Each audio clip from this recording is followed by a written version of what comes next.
పడవలోకి నీళ్లు ఎక్కువగా వచ్చేస్తున్నాయి. పడవలో ఉన్న సామాన్లన్నీ పడేయండి, నీళ్లలో పడేయండి.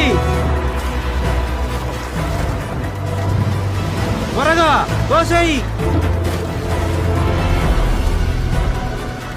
లాభం లేదు, దేవుళ్ళే ఈ తుఫాను తెస్తున్నారు. హేష్మోన్ మెల్కార్, హేష్మోన్ మెల్కార్, కాపాడు కాపాడు. ప్రయాణికుడు ఎక్కడ?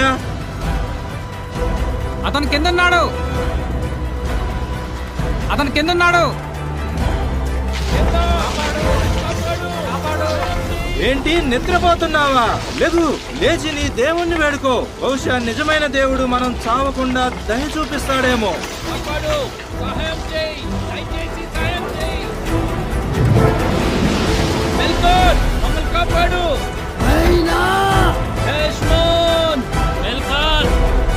అసలు ఎవరి వల్ల ఈ విపత్తి మన మీదకి వస్తుందో చూద్దాం రండి.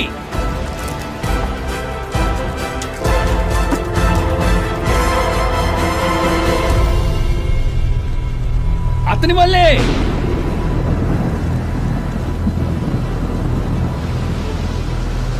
మా మీదికి ఈ విపత్తు ఎందుకు వచ్చింది?